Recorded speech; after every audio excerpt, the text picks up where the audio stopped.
So we've generated almost $1 million in the last 90 days using this exact Facebook campaign structure. And quite frankly, if you're not using this campaign structure in 2025, then you're probably leaving a lot of money on the table. So first of all, you don't need to have 100 different campaigns inside of your ad account. I have seen this way too many times when I do audits or when I get onboarded with a new client. You don't need to have 5 million different ad campaigns, okay? You don't need to have the 10x winning broad interest stack, test, winning, final. You don't need the last final v3.2 fire emojis, hooks plus offers. And you definitely don't want the new test stack, final ad set, mix, broad, LLA, retarget, whatever. I'll show you what you need. All you want is one CBO campaign. One CBO with ad sets inside of it, with ads inside of that ad set as well. And more specifically, we follow the 3-2-2 campaign structure, which you might be familiar with. You want to have 3 different creative types with 2 primary texts and 2 headlines. And what I mean with creative types is that, for example, you have 3 different images with 3 different headlines or 3 different visuals. And yeah, there has to be one differentiating factor. If you have 3 different videos, maybe you're testing at the different lengths of the video, you're testing a different actor, you're testing a different location, different caption style, different music, whatever it is. So 3 different of those, and then 2 primary text, 2 headlines. And that's what every single ad set concept has looked like for me in the past 3 years. And yeah, we did almost $1 million for that one client in just 90 days. So it's working pretty well. When it comes to the targeting, we don't do any interest stacks. We don't do any lookalike audiences. All we do is go completely broad. And we let Facebook's algorithm, which is fucking insane nowadays, we just let that handle all of that. And the only thing you kind of do want to define is the gender and the age, if you know your target persona. So if you've done a bunch of research, you already know, okay, I'm targeting women that are 30 to 50 years old and they want this and that, then sure, you can define that to make your ad spend a bit more precise. And another thing we do is that we exclude our buyers in the last 180 days, depending on niche. So for example, if you have a supplement brand and you know that your customers will need that supplement every 30 to 60 days, let's say it takes 30 days exactly for them to run out because they have to take one scoop or one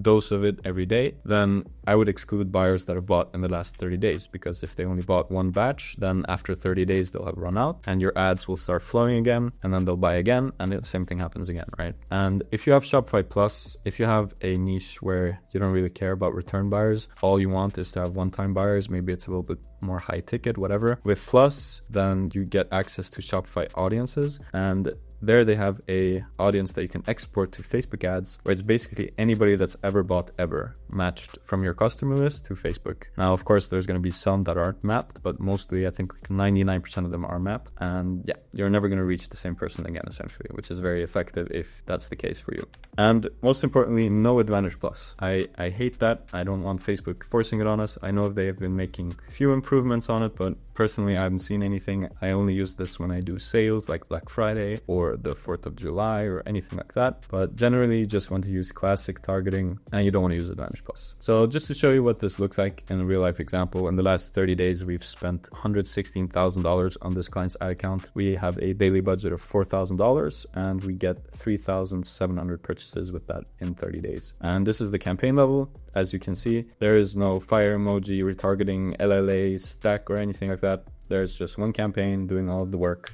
And in that campaign, we have all of these ad sets, and each ad set also has all of these ads. Now, I'm not saying all of these ads are in one ad set. These are just all the ads inside of that campaign, right? So now I want to talk to you about your ad account ecosystem. I feel like this is very often overlooked in the Facebook ad space, if that makes sense. And I kind of had to learn this myself, but you have an ecosystem in your ad account, and that ecosystem, it consists of different market awareness stages. So if you're aware with Eugene Schwartz's concepts, you have your unaware, problem aware, solution aware, product aware, and aware stages.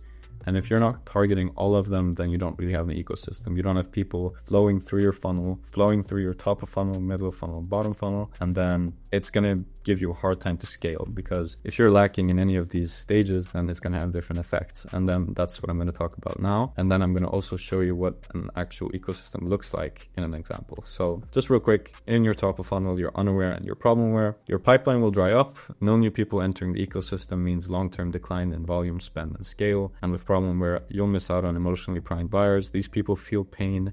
but don't know what to do. So you'll lose to whoever shows up first to educate them. In your middle of funnel, you have your solution and your product aware. In the solution aware, you'll use in the comparison phase, shoppers will see your competitors explaining their mechanisms while you stay vague or generic. Product aware, prospects stall out. They've heard of you, but without overcoming doubt or friction, they'll never convert. And finally, your bottom of funnel, your aware ads. Buyers need a reason to act now. Without urgency, even your hottest leads slip away. And by the way, if you think this is too much for you to think about, then that's absolutely fine. If you want us to run your Facebook ads for you and build out all these ecosystems, all these ads, all the creatives, take care of everything for you, then click the link in the description and we can have a discovery call. For this example, in this scenario, we have a target CPA of $30 and we have a daily spend of $1,000. As you can see on our ad sets, we have top of funnel ad set, we have a middle of funnel ad set, and we have two bottom of funnel ad sets. And in this scenario, our top of funnel ad set is getting 70% of the spend. $700 a day are getting sent to our top of funnel, which is good. Because then that top of funnel ad, as long as it's low in frequency, it's bringing in a lot of new people into the business. And then that allows our middle funnel and our bottom funnel to convert them more. And in this scenario, I only have 4 ad sets, but there's really no limit. For example, in this client that we're doing $1 million in 90 days, we have I think 13 ad sets live right now, all different awareness stages, doing all that good stuff. So this top of funnel is vital for your middle of funnel and your bottom of funnel to thrive as well. So if you're looking at this and you're thinking, okay, well, our top of funnel is at a $29 CPA, which is $1 under target, right? It's good. Then wait a minute, my bottom of funnel and my middle of funnel is at a $20 and a $10 CPA. So why don't I just turn off the one that's taking all the spend so that I can allocate more budget to getting a lower CPA. But the thing you're missing is that this is the ecosystem in action. Your top of funnel is bringing in all of these people for your middle funnel and your bottom funnel to get lower CPAs. Does that make sense? So hypothetically, if you were to turn off your top of funnel, then your middle funnel and your bottom funnel, they're just going to shoot up in CPA because their frequencies are going to shoot up because they're not getting any new people to advertise to. That's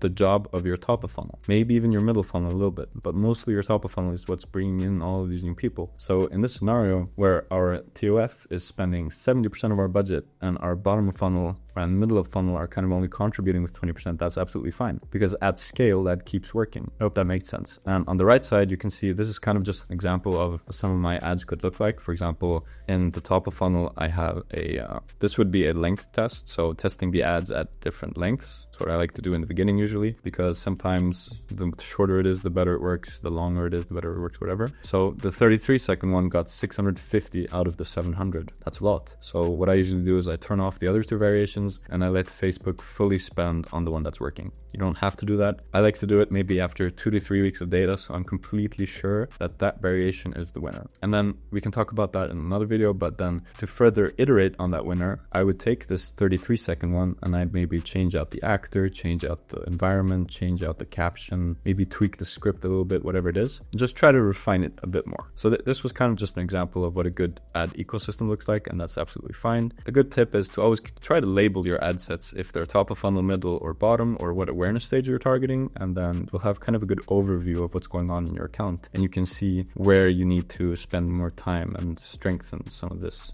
ecosystem. So by the way, if you're getting value from this video and you want more in-depth breakdowns about Facebook ads and these complex strategies when it comes to Shopify, Facebook, and business in general, e-com, then don't forget to subscribe, leave a like. I'll be posting videos weekly.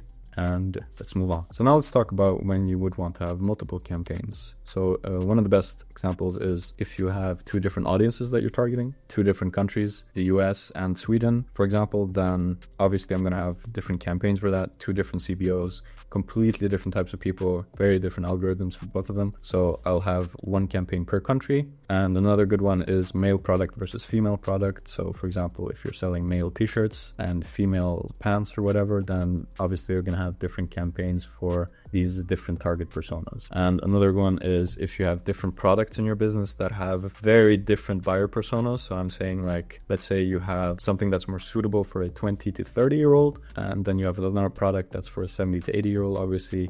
Then in that case, it's better to have different campaigns. However, it's always better to kind of focus on your bestseller or 1 or 2 products and then upsell the rest of the products on your site, because you have to remember that Facebook is a customer acquisition tool, right? You don't want to market everything you have. You want to bring as many people into the business profitably as you can. And then you want to have your email locked in, you want to have your SMS locked in, maybe some retargeting here and there, and then keep them coming, keep them buying. So that was my Facebook ad campaign structure and kind of talking about ecosystems and stuff like that. And if you want to know what not to do when it comes to Facebook ads, then check out this video right here where I talk about 10 mistakes people make when running Facebook ads. And I thank you for watching, and I hope you learned something. If you have any questions, then drop them down below, and I'll catch you in the next video.